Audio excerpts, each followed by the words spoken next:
Good evening. সবাই কেমন আছেন? আশা করব নিশ্চয়ই সকলে ভালো আছেন। আমরাও ঠিক আছি। আমি কেয়ারা পুষ্পিতা থেকে পুষ্পিতা বলছি। আজকের কন্টেন্ট ডিজিটাল ভিখারি। কে বলো তো? সন্দীপ। অবশ্যই সবাই তোমরা জানো। তো তার সঙ্গে টিনুরও কিছু মানে দুজনকে পাঁচ করে আমি ভিডিও করব, টিনুকে নিয়েও করব, দুজনকে নিয়েই আমি ভিডিও করব। আর আমি এই টুকরো টুকরো ভিডিও দেখো, বিরাট কিছু বলার মতন তো থাকে না। এখন আমি যদি বানাই বানাই বানাই বানাই তাহলে নিশ্চয়ই অনেক বড় হবে, সেটা আবার একটা দুটো ভিডিও করেও শেষ হবে না। কিন্তু আমার দরকার নেই, আমি দুটো এই একটা ভিডিওর মধ্যেই দুজনকে নিয়ে যা বলার, যেটা আমার মনে হয়েছে ওদের ভিডিও দেখে। আজকে তো টিনু পুরনো ভিডিও দিয়েছে, পুরনো পাটিসাপটার রেসিপিটা দিয়েছে, কোনো ভিডিও দেয়নি। এটা তো দুদিন আগেই আমরা দেখতে পেয়েছি, ও যখন যেদিন বানাচ্ছিল সেদিন আমরা দেখতে পেয়েছি। সুতরাং পাটিসাপটার রেসিপি নিয়ে ভিডিওর তো কোনো না, মানে কোনো মানে হয় না না এই ভিডিও করার। তো যাই হোক, ওটা তো আর কন্টেন্ট হতে পারে না। পাটিসাপটা তো পৌষ মাসে সবাই খেয়েছে ভাই, ঘরে ঘরে। যারা এখনও খায়নি, এখনও মাঘ মাস আছে, ঠান্ডা ঠান্ডা সব চলে যাচ্ছে আস্তে আস্তে, তারা অবশ্যই বানিয়ে খেয়ে নাও। ওটা কোনো কন্টেন্টই নয়। তো যাই হোক, এবার টিনুর দাদা বৌদির মানে টিনুর দাদা মেঝেতে শুয়েছে এই বিষয়টা নিয়ে দেখছি রুনাকে অনেকে কটাক্ষ করছে। কেন রুনা তো এই কথা বলেইনি। আমি বললাম না দুজনকে নিয়ে করব, সন্দীপকে নিয়ে আসছি একটা একটা করে। রুনার বক্তব্য মনে হয় তোমরা শোনোনি ভিডিওটা, যদি সময় পাও। আমি যেরকম সময় পাই না, আমি দেখি না, স্কিপ করে যাই পুরো। যখন বসি যে কেউ এটা বলছে একে নিয়ে, এই কন্ট্রোভার্সি ক্রিয়েটারকে নিয়ে বা একে নিয়ে ওকে নিয়ে, তখন আমি চেষ্টা করি যতক্ষণ বসবো সেটা যেন মন দিয়ে অন্তর দিয়ে দেখার। তো দেখে বুঝলাম রুনা তো সেই রকম কিছু কথাই বলেনি, তাহলে সেই রকম প্রশ্ন কথাগুলো এখানে কেন উঠছে? দাদা বৌদি, দাদা যে ঘরে টিনু শুচ্ছে সে ঘরে মাটিতে শুয়েছে। হ্যাঁ, এই বিষয়টা হচ্ছে কি কাবাব মে হাড্ডি, একদম মানে এই কথাটা আমি আগেও বলেছি, কাবাব মে হাড্ডি। টিনু ওখানে যাওয়া মানেই ওদের একটা সুস্থ পরিবেশ, সুন্দর পরিবেশ। দেখো, দু একদিন গিয়ে থাকতো, ওর মাও তো এসে থেকেছে, দু একদিন থাকা আর পার্মানেন্ট সব জিনিসপত্র নিয়ে গিয়ে এখনো পর্যন্ত অন্য কোনো জায়গা দেখতে পাইনি। সবে তো ঢুকেছে, দেখতে নিশ্চয়ই পাবো, জানি না পাবো কি না, বলতে পারছি না। দেখো, যতক্ষণ না পাই ততক্ষণ তো বলা যায় না, যেটা দেখতে পাই তার উপরে বেস করেই আমরা কথা বলি। কি পাবো ভবিষ্যৎ বলবে, তখন আমরা বলবো। কিন্তু যতক্ষণ যা দেখতে পাচ্ছি, টিনু এখন ওদের দাদা বৌদির সংসারে কাবাব মে হাড্ডি, এই কথাটা বলা হয়েছে। এই নিয়ে একেবারে তুলকালাম কাণ্ড চলছে। আমার তো মনে হয় যারা এই বিষয় নিয়ে এত জলঘোলা করছে, তারা নিজেরাই মনে হয় ঠিক মানসিক দিক থেকে সুস্থ নয়, যার জন্যে যে কোনো একটা বিষয় পেলেই তারা সেই জায়গায় নিয়ে মানে কাঠঠোকরা পাখির মতন টুক করে ঠুকরে যায়। আমার এইটাকে কোনো মানে বিষয়ই মনে করলাম না। সেই কথা তো বলাই হয়নি। কাবাব মে হাড্ডি আমিও বলেছিলাম, এবং হ্যাঁ, কাবাব মে হাড্ডি হয়েই ওখানে এখন বসে আছে। কাবাব মে হাড্ডি বলে, কারণ ও যখন একদিন দুদিনের জন্য যেত তখন কাবাব মে হাড্ডি না কথাটা আসেনি। এখন যখন এসেছে তখন সেই বিষয়টার নিশ্চয়ই কোনো কারণ আছে, যে সম্পূর্ণ বাক্সপত্র নিয়ে দিল্লির ফ্ল্যাট ছেড়ে দাদার ঘরে কাবাব মে হাড্ডি হয়ে গেল দাদার জীবনে, দাদা বৌদির জীবনে। সুতরাং এই জায়গা নিয়ে এত জলঘোলার কোনো আমি জায়গা দেখতে পেলাম না। আমার এইটুকুই বলার ছিল এই ভিডিওটা নিয়ে, রুনার ওই কথাটা নিয়ে বলা ছিল, এবং রুনা পরিষ্কার বুঝিয়ে দিয়েছে ভাই, পরিষ্কার বুঝিয়ে দিয়েছে। তোমরা একটুখানি কাইন্ডলি দেখো ভিডিওগুলো, ভালো করে দেখে তারপরে বিশ্লেষণ করতে বসো। চুলচেরা বেজে বিশ্লেষণগুলো করবে না, ভালো করে দেখো তার আগে। তাহলে কি হয় বলো তো? বিশ্লেষণ করছি অথচ যাকে নিয়ে করছি, যার সম্বন্ধে করছি, তার ভিডিওই দেখলাম না, তার বক্তব্যই শুনলাম না, অথচ কিন্তু আমি বিশ্লেষণে বসে গেছি। কি অদ্ভুত না? কীরকম অদ্ভুত লাগে বিষয়গুলো। যাই হোক, বাচ্চা তো কেউ নয়, সুতরাং আমরা যা করব ভেবে চিন্তে করাই বুদ্ধিমানের কাজ, নিজেদেরও মঙ্গল সকলের মঙ্গল। তো চলো চলে যাই টিনুর বিষয়ে, তারপরে একদম শেষে যাব সন্দীপের বিষয়ে। তো টিনের বিষয়ে এখন তো আজকাল ভিডিও দেয়নি, পাটিসাপটা, ক্ষীরের পাটিসাপটা দুদিন আগে যে ভিডিওটা করেছিল, 6টা পাটিসাপটা করেছিল, খেয়ে দিয়ে আছে, সেই ভিডিওটাই টিনু আজকে দিয়ে দিয়েছে। পাটিসাপটা রেসিপি তো আগেই দেখেছি আমরা। টিনু এখন আবার রান্না বান্নায়ও তো মন দিয়েছে। তো দাদার বাড়িতে গিয়ে তো মালপোয়া করে খাওয়ালো, আবার দাদার ভেতরে ঘর থেকে কে যেন বললো চাউমিন করতে, সেটাও নিশ্চয়ই করে খাওয়াবে। দেখো কোথাও থাকতে গেলে না, যদিও করে খাওয়ায়, সেটা তো কমন ব্যাপার না? হ্যাঁ, আমি ধরো একটা কোথাও গেছি, তাদের তো ইচ্ছা হতেই পারে, আমি কি গিয়ে ঘ্যাট গোবিন্দ হয়ে এরা বসে থাকবো একটা চেয়ারে? বসে তো থাকবো না, সেটা তো কোনো ধার থেকেই সমচীন হবে না।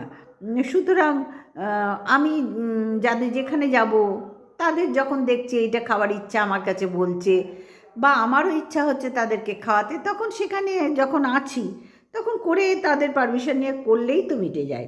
একদম গোবিন্দ হয়ে চৈতন্য হয়ে বসে থাকার তো কোনো দরকার নেই। তো করছে ঠিক আছে, কিন্তু মানে অবজেকশান আলাদা। অবজেকশান কোথায় বলো তো? দাদার ঘরে গেছে, যেখানে গেছে সেখানে একটু আত্র ওদের করে খাওয়াচ্ছে, সে আগেও করে খাওয়িয়েছে, মাংস করে খাইয়েছে দেখেছি, নিজেও মাংস এনেছে, চিকেন এনেছে বা মটনও এনেছে, একবার করে খাইয়েছে। সেই সব বিষয় নিয়ে কোনো কথা নয়, কথা হচ্ছে দাদার ঘরে এই যে পারমানেন্টলি দিল্লির ফ্ল্যাটটা ছেড়ে উঠে গিয়ে মালপত্র নিয়ে বসলো। এরপরে যে বিষয় নিয়ে টিনুকে সবাই বলছে, সেই বিষয়গুলো নিয়েই কথা, যে চিরকাল আত্মীয়র ঘরে কেউ থাকে না, কারণ নিজের দাদা বৌদিকে মানে নিজের মোহনপুরের বাড়িতেই, বাপের বাড়িতেই থাকতে পারলো না। আর সেখানে এই মাস্তুতো দাদা বৌদি তো পিসফুলি লাইফ, তাদের কিছু অসুবিধা নেই। সুতরাং তাদের ওই ছোট্ট পায়রার খুপড়ির মতন, দিল্লিবাসী তো প্রচুর সব কিছুর দাম বেশি। ওদের দেখতে পাচ্ছ ফ্ল্যাটটা কতটুকু, সেখানে আর একটা বাইরের লোক দেখো, টিনু তো নিজের কেউ না, আর স্বামী স্ত্রী আর বাচ্চার মধ্যে যখন থার্ড পার্টি আসে, সে বৌদির মা আসলেও, বৌদির বাবা আসলেও বাইরের, মানে বাইরের না হলেও তৃতীয় থার্ড পার্টি তো, ঠিক টিনুও তেমনি। মাস্তো দাদা পিস্তো দাদা যেই হোক, থার্ড পার্টি তো টিনু। আর ওই তো পায়রার খুপড়ি, সেখানে গিয়ে বসে থাকাটা দেখতে ভালো লাগছে না, দৃষ্টিকটু লাগছে। তো সেখানে টিনু দীর্ঘদিন যদি বসে থাকে, তাহলে টিনুর এর চেয়ে বেশি বোকামি আর কিচ্ছু হবে না, কারণ দুর্গতির সীমা থাকবে না, এটাই খুব স্বাভাবিক। একদিন দুদিন মানুষের বাড়ি ভালো, হ্যাঁ যাচ্ছি আসছি, ঘন ঘন আত্মীয়র বাড়ি, আত্মীয় কেন, কাউরির বাড়িতেই ঘন ঘন যেতে নেই, কাউরির বাড়িতে ঘন ঘন যেতে নেই। যে যতই বলুক আমরা খুব লোক পছন্দ করি, আমরা খুব ওই পছন্দ করি, আমরা খুব তাই পছন্দ করি, হ্যাঁ, দুদিন যাও না, তারা কি পছন্দ করে না করে তোমরা নিজেদের চোখের সামনেই সব দেখতে পাবে। বলতে পারলাম? সব দেখতে পাবে, কাউকে আর আলাদা করে বলে দিতে হবে না তারা কি পছন্দ করে না করে। সুতরাং এইটাই বাস্তব ভাই, দিস ইজ ট্রুথ, এটাই জীবন, এটাই লাইফ। হ্যাঁ, বাস্তবটা বড় কঠিন, বড় কঠিন। সেখানে মানে মাসির ছেলে মাস্ততো দাদার কাছে গিয়ে থাকা, আর ওদের লাইফে তো কোনো অসুবিধা নেই, দুজনেই চাকরি করে, বৌদির বাপের বাড়ি ওখানে, মেয়েকে ওইখানে বৌদির মায়ে বাপের বাড়ির লোকরাই মানুষ করছে, এতটা বড় যখন করলো আগামী দিনেও করে দেবে, সেই নিয়ে দাদা বৌদির কোনো হেডেক নেই, ওরা জানে। আর জেনে শুনেই ওখানে ফ্ল্যাট, ওখানেই সব। বুঝতে পারলাম? টিনুর মতন মাথা মোটা ভবঘুরে নয়, তারা জানে যে এইখানে আমার বাড়ির লোক আছে, এখানে আমরা দুজন সার্ভিস করছি, আমার মেয়েটাকে তো দেখতে হবে সব ধার থেকে, বাপের বাড়ির লোক দেখছে। এবং বৌদির দাদারও ওইখানে বাড়ি, শ্বশুর বাড়ি, মানে বাড়ি ওখানে। বুঝতে পারলাম? বৌদির দাদার কথা বলছি। সুতরাং ওরা ওখানে থাকা একরকম, আর টিনু এই সব মালপত্র নিয়ে গিয়ে, বাক্স প্যাটার গুছিয়ে নিয়ে গিয়ে দাদা বৌদির ঘাড়ে বসা, দুটোর আকাশ পাতাল তফাৎ আছে ভাই, এই জায়গাগুলো গুলোলে হবে না। আমি টিনুকে ভালোবাসতেই পারি, ভালোবাসতেই পারি, হ্যাঁ, কিন্তু তাই বলে ভালোবাসবার যেটা দেখবো যে অন্যায় হচ্ছে, আমি বলবো না, আমি ভালোবাসি। তাহলে তারা বাড়ির সন্তানদেরও কিছু বলে না বলো? বাড়ির সন্তান যা পারে করবে, ভালোবাসি যে সন্তান যা পারে করবে, আমি কিছু বলবো না। তাই হয় নাকি বন্ধুরা কোথাও কখনো? কোনো দিন তাই হয় তোমরা বলো তো? তো যাই হোক, সেই বিষয় নিয়েই বলা, যে টিনুর ওখানে থাকাটা, জানি না কতদিন থাকবে, হয়তো কিছুদিন কিছুদিনের জন্য গিয়ে উঠেছে, তারপরে ওখানে ফ্ল্যাট দেখবে, দেখে থাকবে। আবার এটাও হতে পারে টিনু একা থাকতে ভয় পাচ্ছে, হ্যাঁ, একা থাকতে, আর একা থাকলেও মানে কি বলবো, সারা রাত জেগে থাকে। ওর মা যেটা বললো, আমাবস্যা আমাবস্যা দেবী যা বললেন, যে বাবা শান্তি দাদার কাছে আছে, ঠিক সময়ে খাবে, ঠিক সময়ে ঘুমাবে। বোঝাতে পারছি? ওর মার ভিডিও দেখবে, ওর মা বলেছে, ওই আমাবস্যা দেবী বলেছেন। তাহলে বুঝতে পারছো তো কেন দাদার ঘরে গিয়ে বসেছে টিনু, আর কেন সবাই কমেন্টস করছে যে ওইখানে গেড়ে বসো না, এটা হচ্ছে কাবাম্মে হাড্ডি, আমার মনে হয় যারা বলছো তাদের বুঝতে সুবিধা হবে। এত ভেঙে ভেঙে ভেঙে ভেঙে একদম হাতুড়ি দিয়ে, শাবল দিয়ে, কী বলে, খুরপি দিয়ে, সব রকম দিয়ে ভেঙে ভেঙে তোমাদের বোঝালাম। এরপরেও যদি না বোঝো, কিচ্ছু করার নেই। বুঝতে পারছি। জোর মা বলছে, ওইটা ছোটো ঠাম্মির কাছে ফোট, চল ফোট হয়ে গেছে। মা নিজে চাল ফোট করে দিয়েছে। শ্বশুরবাড়িতে বাতকুল্লা 5 বছর আগে চাল ফোট হয়ে গেছে। ফোকলা চাল ফোট হয়ে গেছে। এইবার গেড়ে বসছে কোথায়? দাদার ঘাড়ে। বুঝতে পারছি। এই দাদা বৌদির লাইফটা ধ্বংস করার জন্যই মনে হয় ওর আমাবস্যার এই প্ল্যান, যে আমার ছেলে সোনা ঠিকঠাক, ওই আমার বোনের ছেলে বা দিদির ছেলে যাই হোক, ও ওর তছনছ হয়ে যাক। ওই আমাবস্যার মাইন্ডটাই হচ্ছে, মানে কি বলবো, একদম ক্রিমিনাল মাইন্ড। আমাবস্যার মাইন্ডটাই হচ্ছে ক্রিমিনাল মাইন্ড। কি সুন্দর বলছে, এইবার বাবা শান্তি, একটু খাওয়াটা ঠিক হবে, নাহলে কখন খাবে কোনো ঠিক নেই। ওই তো বৃষ্টি দেখে সকালবেলা উঠলো, বৃষ্টি দেখে টিনুর চোখ মুখে রূপই আলাদা, একদম গিয়ে ঘুমিয়ে পড়লো, সন্ধ্যেবেলা উঠলো। বুঝতে পারছি আমাবস্যা মানে কিসের জন্য ওকে এই দাদার ঘাড়ে রেখে এলো, তোমাদের বোঝাতে পারছি। দাদার লাইফটা বোল্ড হবে এইবারে, এই কারণেই বলা হচ্ছে কাবাব মে হাড্ডি। এবং দাদা বৌদি যে ঘরে দাদা শুয়েছে, টিনুর ঘরে, ওদের তো পায়রার খুপড়ি একদম দেখতে পাচ্ছ। একটা টিনু ওই চৌকি রেখেই, মানে ক্যাম্প খাট মনে হয়, যাই হোক খাটই বলি, রেখে জায়গা কোথায়? 2 কামরা ওই ফ্ল্যাটটায় জায়গা কোথায়? তোমরা তো দেখছো, একটা ছোট্ট কিচেন। এরকমই তো হয় দিল্লিতে সব, ওই রকম সাইডে যেখানে থাকে এই রকমই হয়, এইরকমই হয়। তো সেখানে টিনুর ওই অত মালপত্র নিয়ে আর একটা মানে মানুষ এসে থাকা তাদের কাছে কষ্টের না? অবশ্যই কষ্টের। এরপরে টিনু কী করবে আমরা জানতে পারবো। ওখানেই গেড়ে বসলো না আলাদা থাকবে দেখতেই পাবো। তবে হ্যাঁ, ওখানে গেড়ে বসলে কাবাব মে হাড্ডি, আবার বলছি, শুরুর থেকে বলছি, শেষ দিন পর্যন্ত বলবো, কাবাব মে হাড্ডি হয়েই বসে থাকবে। ওর কোনো আর সম্মান থাকবে না, মান সম্মান থাকবে না, যদিও কিছুই নেই। আর কিছু তো নেই টিনুর, আছেটা কি তোমরাই বলো না, তোমরাই বলো না। নিজের বলে কি কিছু রইল? যেদিন থেকে কৃষাণুকে ছেড়েছে, স্বামী সন্তান সব কিছু ছাড়লো, ওদিকে বাপের বাড়ি ছাড়লো, ওদিকে ঠাম্মিকে ছাড়লো, ওদিকে বাবাকে ছাড়লো, এবার দাদা বৌদির মাস্ততো দাদা বৌদির ঘাড়ে গিয়ে গেড়ে বসছে। এটাও কি মানে শোভনীয়?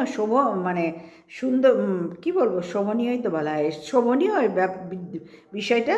হ্যাঁ, টিনুর এখানে কোনো স্বাধীনতা রইল? আর বলছিল না 2 দিন আগে, খাবো, যা কৈফিয়ত দিতে হবে না কাউকে। নে, ভগবান বললো কৈফিয়ত দিতে হবে না, মানে তোকে প্রত্যেক মুহূর্তে চা খেতে গেলে কৈফিয়ত দিতে হবে।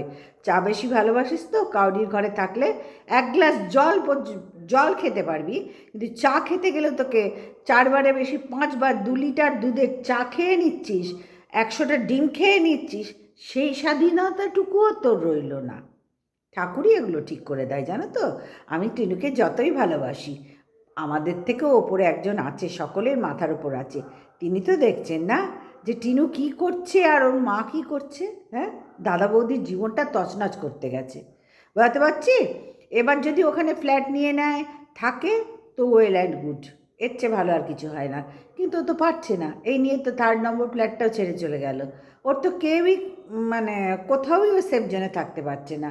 আর এই কারণেই বলেছিলাম ও দিল্লির কোনো ব্যাংকের লকারে থাকুক, হচ্ছে সেফ জোন টিনুর জীবনে, এই জীবনে আর কোথাও পাবে না। ওখানে গিয়ে বলে কয়ে যে আমাকে লকারের কোথাও একটা চাবি দাও, আমি ঢুকে বসে থাকি। বলতে পারলাম, এর চেয়ে সেফ জোন টিনুর জন্য এই ভারতে নেই। তো চলো এবার সন্দীপের কথায় যাই। সন্দীপদের বাড়ির কাছে নদীর ধারে হাট বসছে। হাট বসেছে শুক্রবারে বক্সিগঞ্জে পদ্মাপাড়ে। এটা হচ্ছে হাট বসেছে মঙ্গলবারে, কি বলবো, বাতকুল্লার নদীর পাড়ে। হ্যাঁ, বাতকুল্লা তো ওদের যেতে হয়, ওই জায়গাটার নাম আমি জানি না, সন্দীপদের পাড়াটার নাম জানি না। যাই হোক, ওদের কৃষাণুর নদীর ধারে, ব্যাস এইটুকুর পর্যন্তই থাক, অত মেলাতে গেলে নিজেই খেয়ে হারিয়ে ফেলবো। তো যাই হোক, হাট বসেছে, এই নিয়ে 2 দিন বসলো, এবং ওরা বেশ সবাই মিলে গিয়ে যা হয় গ্রামের মানুষরা, শহরে তো দেখো এখন অনলাইনে তো ব্লিঙ্কিটেও সব পাওয়া যায়, সব কিছু, কত গ্রসারি শপিং সমস্ত অনলাইনে আসে। হ্যাঁ, এবং বাড়ির সামনে সামনেও ভ্যানওয়ালারা দাদারা ভাইরা আসে। এছাড়াও শপিং মল আছে, কিন্তু ওদের ওই গ্রামে সব কিছুই অসুবিধা, সেটা সন্দীপ পরিষ্কার বলেছে। কোরিয়ার সার্ভিসে অসুবিধা, একজন দুজন হলে আসে না, গ্রামে ঢোকেই না, যার জন্য সন্দীপকে, জানি না ও কিসের বিজনেস করছে, কেন এরকম তো বহু বিজনেসও করলো, টুকরো টাকরা আছে, 2.5 বছর ধরে তো বহু বিজনেসও করলো, জানি না কোন বিজনেসটা সফল হবে, আমার জানা নেই, হলে দেখতে পাবো, অসুবিধা কোথায়। তো কোরিয়া, ও তো বিজনেস করছে এখন, তো কোরিয়া সার্ভিস ওদের ওই গ্রামের মধ্যে আসে না, ওই জন্য ওকে বাতকুল্লায় গিয়ে দিতে হচ্ছে। ভাবো কোন অজ পাড়াগায় থাকে। এবং হ্যাঁ, পাড়াগাঁয়ের মধ্যেও মানে এতই অজ পাড়াগা, মানে এত ইন্টেরিয়ার, যার জন্য না সেখানে এখনও সব রকম কমিউনিকেশান এখনও অ্যাভেলেবেল নয়, যার জন্যই ওদের গ্রামের মানুষদের অসুবিধা হয়। তো এবার হাট বসেছে, হাটে তো উপচে পড়া ভিড়, সবাই খুব আনন্দ করে হাটকে উপভোগ করছে। সপ্তাহে 2 দিন, এই 2 দিন হলো বসছে, গত সপ্তাহে 1 দিন মঙ্গলবার, আজকে মঙ্গলবার। দেখো প্রথম প্রথম এরকম কোনো কিছু যখন বসে না, সবাই খুব আনন্দ পায়, হয় এটা সবার ক্ষেত্রে হয়। তারপরে বসতে বসতে গাছ হয়ে যায়, তখন মনে হয় যেরকম পাশের দোকানটাও যেরকম যে দরকার নেই পরে যাব, ঠিক এমনি মনে হয় আছে তো ঘরে, থাক না ওই দিয়ে চলুক, তারপরে আবার যাব, হাট বসেছে, দেখতে হবে হাট থেকে কী কী নেওয়া যায়, ঠিক এই রকম কথাবার্তাগুলো এসে যায়। আর এখন নতুন, এখন একদম সপরিবারে ল্যাজ গুটিয়ে চলে গেছে জিনিসপত্র আনতে, হাটে অনেকটা সস্তাও দেখছি, একটু হলেও তো সস্তা আছে। হাটগুলো দেখে না পুরনো দিনের কথা মনে পড়ে, যদিও আমার পুরনো দিন বলে কিছু নেই, এইরকমই সারা জীবন। গ্রামে আমাদের দেশ ছিল, মায়ের বাড়ি বাবার বাড়ি দুজনেরই গ্রামে ছিল, বীরভূমে, দুজনেরই বীরভূমে, আমরা বীরভূমের লোক। তো কিন্তু আমাদের তো জন্মকর্ম ধ্যান ধর্ম সব কিছু ইছাপুরের সামনগরে, ইছাপুরে আর সামনগরে, আর এখন তো বিয়ে হয়েছে সোদপুরে, সুতরাং এর মধ্যেই আমার গণ্ডি, বোঝাতে পারছি, এর মধ্যেই হয়তো বলো হরি হরি বলতে হবে, কিছু করার নেই, সেই যখন সময় আসবে তখন হবো ভাই, ওই নিয়ে আমার কোনো মাথা ব্যথা নেই, শুধু এখন যেন না হয়। বাঁচার স্বাদ তো সবার থাকে, তাই না বন্ধুরা? এখন ইউটিউবে সফল হলাম না, এর মধ্যেই বলো হরি হরি বলে হয়। যাই হোক, ফিরে আসি সন্দীপের ব্যাপারে। তো সন্দীপ বলল যে কৃষাণুর জন্য জোর কদমে বাবু পড়াশোনা দেখাচ্ছে, মায়ের কাছে হয় না, এত বজ্জাথা চঞ্চল, অবশ্যই ভীষণ চঞ্চল হয়েছে, ভীষণ চঞ্চল, লাগাম ছাড়া চঞ্চল হয়েছে। এবং সন্দীপ বলল আমি একটু আধটু দেখছি, মাঝে মধ্যে দেখছি, মাকে তো পাত্তায় দেয় না, আমি একটু আধটু দেখছি, আর বেশিরভাগ চাপটা বাবুর ওপরে। খালি না হাই উঠবে, আমার বসলেই হাই ওঠে, বেশিরভাগ চাপটা বাবুর ওপরে। তা ভাবো, ভাবো তোমরা, বাবুর ওপরে চাপ বেশি, মানে সন্দীপ ওই বাচ্চার ব্যাপারে চাপগুলো নিতে চাইছে না, কোনো দিনই নিতে চায়নি, আর ভবিষ্যতেও নেওয়ার প্রশ্ন আসছে না। ওই বাবুর ওপরে চাপ দিয়েই যতটুকু যা চলে, মা বাবুর উপরে চাপ দিয়ে, আর কৃষাণু মায়ের কাছে ঠাম্মির কাছে পড়ার কোনো ওই প্রশ্নই নেই, বদ্দার কাছেই পড়ে। এরপরে বলছে একটা প্রাইভেট টিউটর রাখা হয়েছে, তো দেখা যাক, বললো তো যে গেল স্কুলে, মানে প্রাইভেট টিউটরের কাছে ব্যাগ বুক নিয়ে তৈরি হয়ে গেল, তো রাখলেই ভালো, কৃষ্ণেরই মঙ্গল, ওদেরই মঙ্গল, ছেলেটার মঙ্গল, বাচ্চাটার মঙ্গল হবে। আমাদের তো বলার কাজ, আমরা বলে বুঝিয়েছি, এইবার বুঝে নিয়ে কাজটা করার দায়িত্ব তো সন্দীপের, তারা যদি ভালো বোঝে তা করবে, কারণ প্রাইভেট টিউটর ভীষণ দরকার, শুধু বাবুর ওপরে রাখলে এখনকার দিনে পড়াশোনার টেকনিক বাবু পারবে না, যতটা পারে আগেকার দিনে পড়াশোনা তো যতটা পারবে খুব সুন্দর করাচ্ছে, কিন্তু পুরো টেকনিকটা এখন একদম আলাদা, একদম আলাদা। ঘরেও তো সব, আমার ঘরে না হোক, আমার দিদির মেয়ের 2টো ছেলে আছে, আর সব বাচ্চারা, পাড়ার বাচ্চারাও আছে, একদম আলাদা পড়াশোনা। সুতরাং বন্ধুরা, বাবু ছোটোবেলায় মানে এখন যা করাচ্ছে ক্লাস 1-এ উঠে গেছে, তো এবার প্রাইভেট টিউটর বললো তো দিয়েছি, এবং দেখলামও প্রাইভেট টিউটরের কাছে যাচ্ছে, ফুল দমে একদম চাপ সৃষ্টি হয়েছে। হ্যাঁ, এরম চাপের মধ্যে না রাখলে বাচ্চা ঠিক থাকবে না, একটা কি বলবো বলো না, একটা ডিসিপ্লিন, একটা সিস্টেমের মধ্যে থাকতেই হবে, না হলেও লাগাম ছাড়া হয়ে যাচ্ছে। তো দোষ তো ওর নয়, দোষ তো গার্জিয়ানদের, তারা একটা ডিসিপ্লিন মেনটেন শেখাবে ওকে, যে সকালবেলা 2 ঘন্টা, বিকেলবেলা 2 ঘন্টা, যেমন তুমি বিকেলবেলা একটু খেলবে, ও খেলা ভীষণ দরকার। না খেলে ওই বই কাঁধে করে দিন রাত যেরকম আজকালকার শহরের ছেলে মেয়েদের হয়েছে, ওটা আবার একদম ঠিক না। বাচ্চা খেলার জায়গা আছে, গ্রামের ছেলে খেলবে, মন প্রাণ ভরে খেলবে, কিন্তু পড়াশোনার সময়টাই পড়াশোনা করতে হবে। এই সময়টা তোমার মাথায় ঢুকিয়ে দেওয়া হবে। এই জিনিসটা ঢুকিয়ে দিলেই না ও ঠিক বসে যাবে। না স্কুলে তোমাকে রোজ পড়া পারতে হবে, তুমি সব লেখা পারবে, এই ধরনের বললেই না আস্তে আস্তে আস্তে আস্তে ওর ঠিক প্রোগ্রেস হবে। আর কৃষ্ণ বেশ বুদ্ধিমান আছে, আমি দেখেছি, ভালো বুদ্ধিমান আছে। তা যাই হোক, সন্দীপের দ্বারা তো সেটা আর হলো না। ছেলেকে নিয়ে বসা, আমরা যে সবাই যেটা বলছি, ওর ভালোবাসার লোকরা বলছে, সন্দীপের দ্বারা সেটা সম্ভব নয়। বুঝতে পেরেছি সম্ভব নয়। ও এখন আবার নতুন কিছুর ব্যবসা করতে চলেছে। ভিউজ কমে গেছে বলে কতবার বলছে দেখেছো? কতবার বলছে ভিউজ কমে গেছে, হ্যাঁ? ছেলেকে একটা 100 টাকার কি লজেন্স ফজেন্স দিয়েছে, সেটা কতবার বলেছে, তোমরা লক্ষ্য করেছো? হ্যাঁ, ছেলেকে দেখিয়েই এখন যা আয় হচ্ছে, ওর ছেলেকে দেখিয়েই কিন্তু হচ্ছে, কৃষাণুকে দেখেই হচ্ছে। বুঝতে পারলাম? কৃষাণুকে দেখিয়ে ওর যেটুকু যা ভিউজ হচ্ছে সব কৃষাণুর জন্য হচ্ছে। এবার সে যখন খেতে চেয়েছে কি একটা লজেন্স না কি একটা দেখছিলাম, কৃষাণুর হাতে ছিল, এই মুহূর্তটা মনে নেই, দেখছিলাম, না মনে করতে পারছি না। তো সেটা নাকি 100 টাকা দাম। তো দিতে তো হবে, ওকে দেখিয়ে কন্টেন্ট করছো, ওকে দেখিয়ে আয় করছো, তো ওকে খাওয়াবে না, ওকে পড়াবে না? হ্যাঁ, তোমার তো আর ভিডিওর মধ্যে কিচ্ছু নেই গো, কিচ্ছু তো নেই। এই গ্রামের ভিডিও সবাই, যে এখন ম্যাক্সিমাম সব দেখছি গ্রামের ভিডিও দিচ্ছে, যারা গ্রামে থাকে প্রত্যেকে ভিডিও কম বেশি ভিডিও করছে। শুধু গ্রামের ওই একই জিনিস মানুষ কত দেখবে, কত দেখবে মানুষ? সুতরাং রেগুলার কাউরির ভিডিও কাউরির ভালো লাগে না, কাউরির ভিডিও কাউরির ভালো লাগে না। এমন মহৎ কেউ নেই যে আমি ঘুম থেকে উঠেই তোমার ভিডিও দেখতে বসে যাব, এমন মহৎ ব্যক্তি আজ পর্যন্ত পৃথিবীতে জন্মায়নি। সুতরাং একই জিনিস একই জিনিস একই জিনিস ভিডিও অরুচি এসে যায়, ভালো লাগে না, দেখতেই ইচ্ছা করে না, দূর, খুললেই তো সেই একই দেখাবে। সুতরাং বুঝতে পারছো সন্দীপ, এখন তোমার যেটুকু যা ভিউজ হচ্ছে, যা হচ্ছে, সব কৃষাণুই কন্টেন্ট। আজ 2.5 বছর ধরে করছো তো বাচ্চাটাকে নিয়ে কন্টেন্ট, ওই কৃষাণুর জন্যই হচ্ছে, এছাড়া আর কিচ্ছুর জন্য তোমার হচ্ছে না। আর আস্তে আস্তে কৃষাণুর উপর যে নজরটা দিয়েছো সেটা একটু দাও।